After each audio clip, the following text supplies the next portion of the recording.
In a remote military facility, far from any city, a weapon designed for the end of civilization was about to be launched. A decision that would change the planet forever. Deep beneath the base, military operators monitored the launch sequence. Every system checked, every step irreversible, every second bringing the world closer to disaster.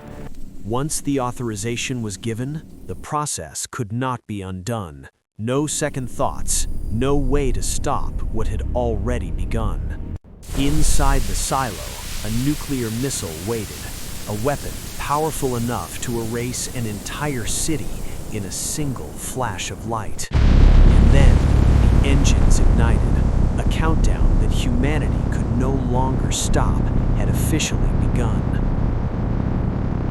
The missile climbed higher and higher, leaving the Earth behind, carrying with it a payload designed for unimaginable destruction.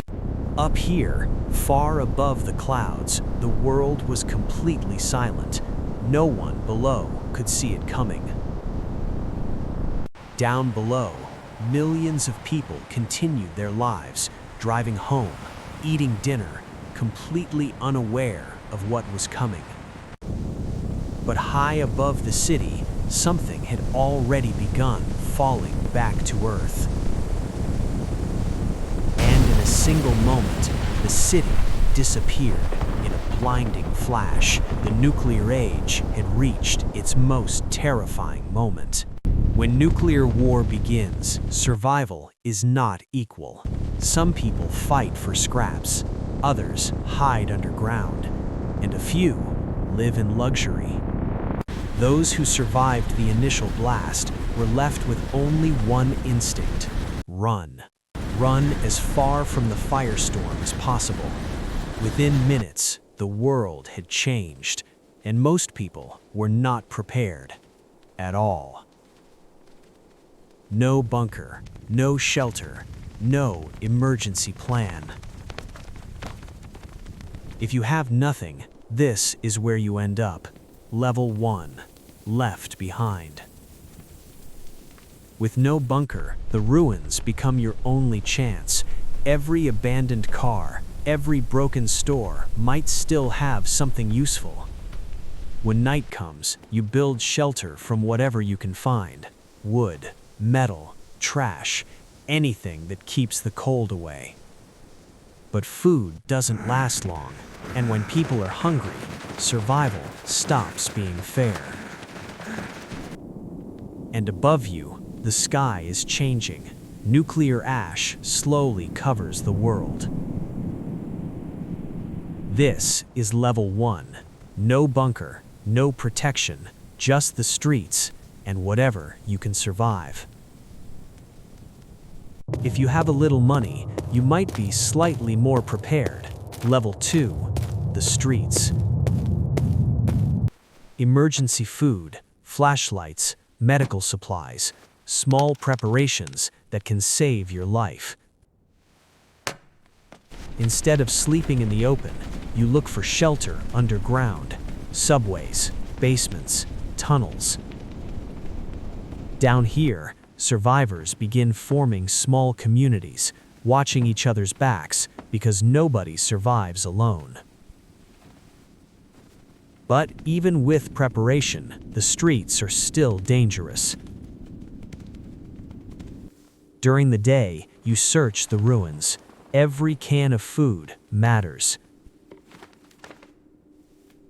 Clean water becomes one of the most valuable things left in the entire world.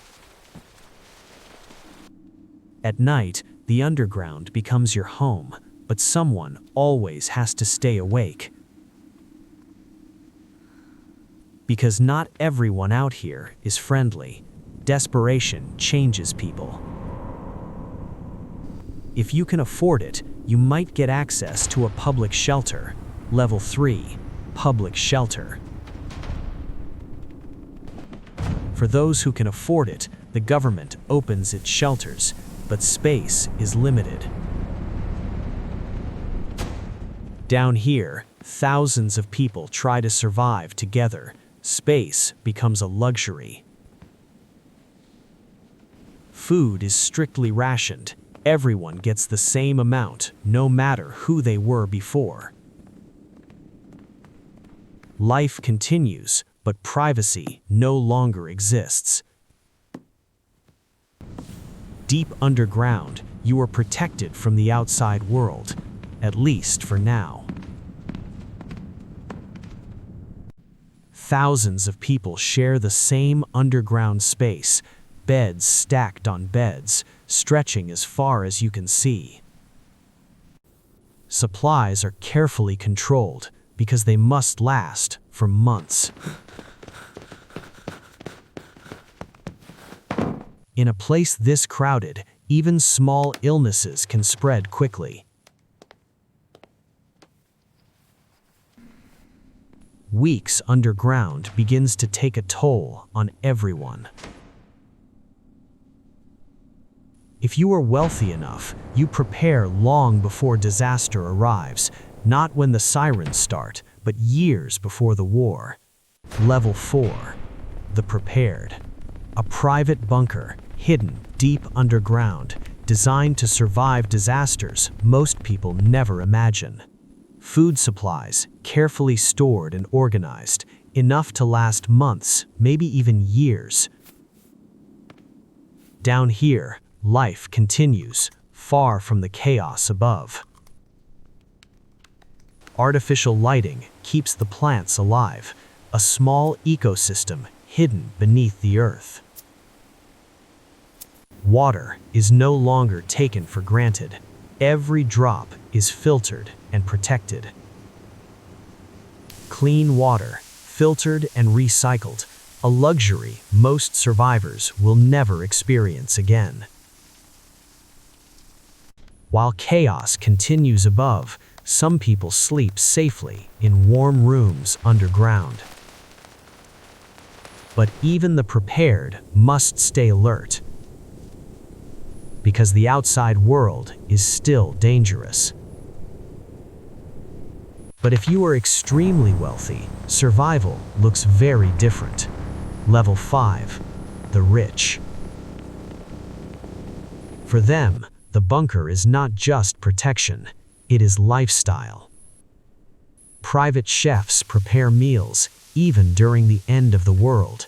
Fresh food, real kitchens, comfort that most survivors can only dream about. Movies, music, entertainment systems, deep underground. While the world burns above, they watch safely from below. Some bunkers even include luxury swimming pools because survival can still be comfortable. Private suites, soft beds, real comfort underground. Even full fitness facilities because life continues below. Private security, advanced monitoring, nothing is left to chance. Far above them, the world has changed forever. But a few people prepared for something far bigger. Level 6, the Untouchable. Entire cities built deep underground. Artificial sunlight simulates day and night, so life continues normally. Massive food production systems, large enough to feed thousands. Even education continues for the next generation. Hospitals, advanced medical technology, everything needed to sustain an entire population. Entire neighborhoods hidden beneath the earth. Watching the surface from complete safety. While the world above remains uninhabitable. For them, the apocalypse never truly arrived. Above the surface, the world has gone silent. Cities once filled with life, now completely empty. The sky itself has changed. And somewhere out there, some people are still trying to survive. When nuclear war begins, survival is not equal. Some people are left behind, others prepare. And a few live untouched.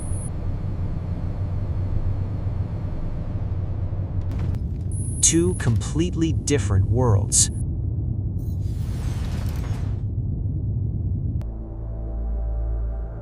The same apocalypse, very different lives.